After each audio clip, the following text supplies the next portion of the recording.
Step number one, you have to decide what you want. Now that sounds so obvious, but so many people go through life not being really clear about what their goals are, what their vision is, what their dream is. But I want you to have a big vision, a big vision. I want you to go for everything that it is you want in life. And to get in touch with that from your heart. See, we were told, a lot of us, you can't have that, you can't do this. Forget all that. If none of that mattered and anything was possible, what would you want? So one of the phrases I have is ask what, not how. Because many of you don't know how you're going to get it. And if you don't see how you can achieve it, then you're afraid to commit to it. Well, I can't see how to have a perfect relationship with my husband, so I don't want to commit to that because I don't want to be a failure. I can't see how I could ever get medical school given the income we have, so I don't want to commit to that. What I'm going to teach you here is if you'll make the commitment and do these other steps that we're going to talk about, the how will show up along the way. The second step to success that's so critical is you've got to set specific goals and objectives for your vision or your dream. It's a nice thing to say, I want a winter home in Hawaii. But that won't do it. It's got to be measurable. It's got to be in time and space. How much do you want and by when? Let's look at this idea of specificity for a minute. Like a winter home in Hawaii. Very nice. But if I say, I will own a 2-bedroom beachfront villa on the west coast of Maui, Hawaii by June 1st, 2003, does that sound a little more clear? Yeah. And until you get specific like that, the creative part of your brain won't jump in and decide how to help you get there. And that's why a lot of people never get their dreams, because they don't make them specific enough. You got to get real nitty-gritty. Break it down. How much by when? I want a better relationship with my husband. Well, what does that mean? But if I say I want to spend an hour a week sitting opposite my husband talking about real things that matter, no TV on, eye-to-eye communication. Now that we can measure. Did you do it for an hour? Want to have more fun. What does that mean? But what if I say I'm going to listen to comedy albums twice a week for a minimum of an hour? You're probably going to have more fun. So make it specific. Make it real. Is break your goals down. Many of you have big goals. End hunger in the world. That's a pretty big goal. You know, have world peace. Achieve a certain level of spiritual oneness with God or life. Big goals. When you first look at it, it's kind of overwhelming. But what if we were to break that down into little steps? It says, okay, I want to go to college and get a PhD. Gosh, I'm only a high school student. But the next step would be finish the math class, get an A in this. Write for a brochure from a college, get a catalog. Pick 1 or 5 colleges that I want to apply to. You know, just keep breaking it down to little steps and then figure out how to get all those steps done and put a date by each step. And then start doing the plan. Someone said if you fail to plan, you're planning to fail. Does that make sense? Yeah, absolutely. So what's the purpose of all this? The purpose of all this is not to get the $1 million, the Rolls Royce, the best-selling book, all of that. That's nice. But have you ever known people that had all that and weren't really happy? And have you ever known people that had all that and then lost it? You know, Donald Trump was really wealthy for a while and then he lost it and now he's coming back and all that. Well, that happens. It's not the result that's important. It's who you become in the process of achieving the result. 3 is you've got to visualize the results that you want. This is probably the most important step of all the 6 steps. Maybe the second most important. It's one of the top 2. What does that mean? You've all heard people say, visualize the goal as if it's already achieved. Think about this. Have you ever known a kid, like a high school kid, he's into skateboarding or something, and you go into his room and the whole wall is covered with pictures of skateboarding? It's like he's surrounding himself with this image of what he wants. People say, I can see it so bad I can taste it. You ever heard that phrase? Yeah. Well, they literally can see it. And because they can see it, it creates something inside of them that moves them toward the goal. You had in your mind an experience of reality called how far you went, right? And then I asked you to put a picture in, we'll call it the vision, of something you wanted, which was to go further that you hadn't really experienced. And when you hold those 2 in your mind simultaneously, it creates something in the brain called structural tension. It's a mental tension. That mental tension wants to resolve itself. It can only resolve itself one of 2 ways. Either you give up on the goal, or the goal has to become real. Now, what happens in your brain when you do this and you hold that structural tension, remember we talked disciplines of success? This is something you do every day as a discipline. And when you do it, you visualize the goal you want as already achieved. And that structural tension makes 3 things happen.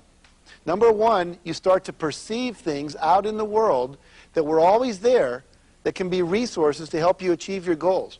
Things that you just didn't even notice before, but they were there. Second, you're going to start getting creative ideas. Oh, I could do that.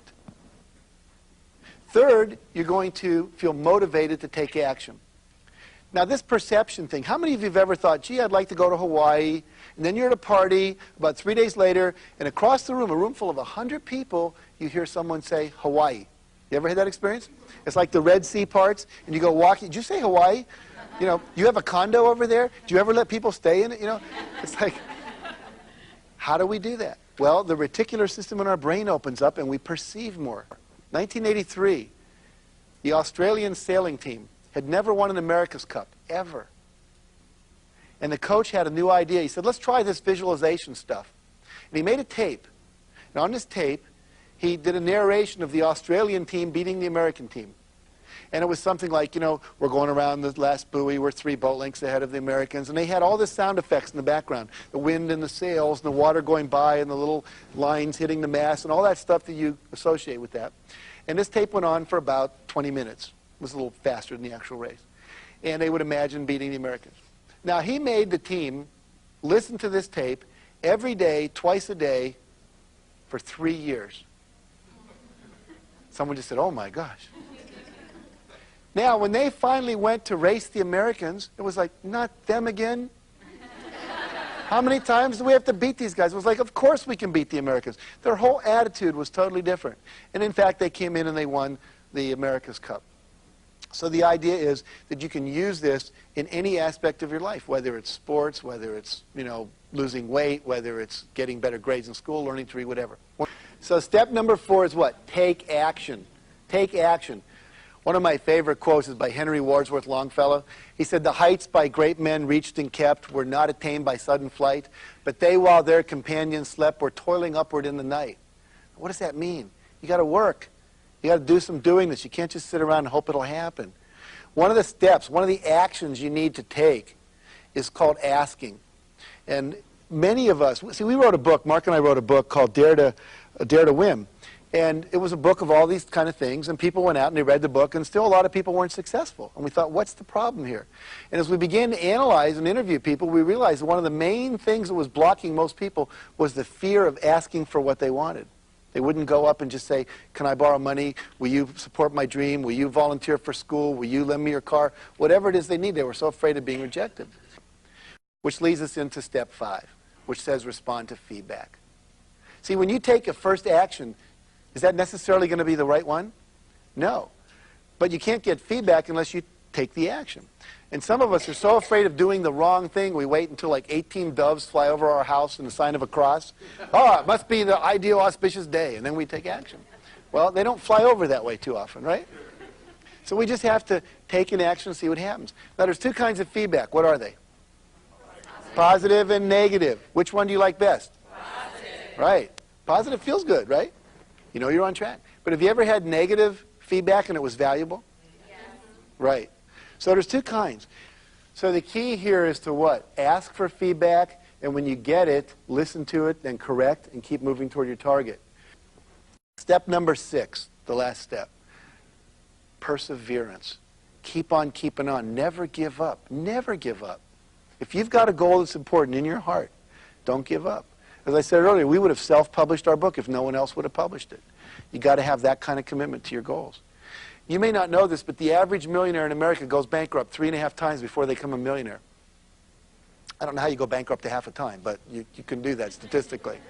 Walt Disney went bankrupt 5 times.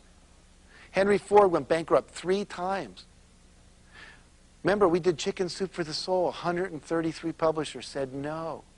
When they did, the guy that wrote the book, MASH, that became a TV show, it took him 7 years. He was a high school teacher. He wrote at night. Remember, persevere a little bit every time. Break it down. Every night he wrote. What happened? Turned down by 18 publishers until Morrow bought the book. Jonathan Livingston Seagull, turned down by 19 publishers. Louis L'Amour, the great author, has 200 books in print. Got 300 rejections before he ever sold a piece of writing.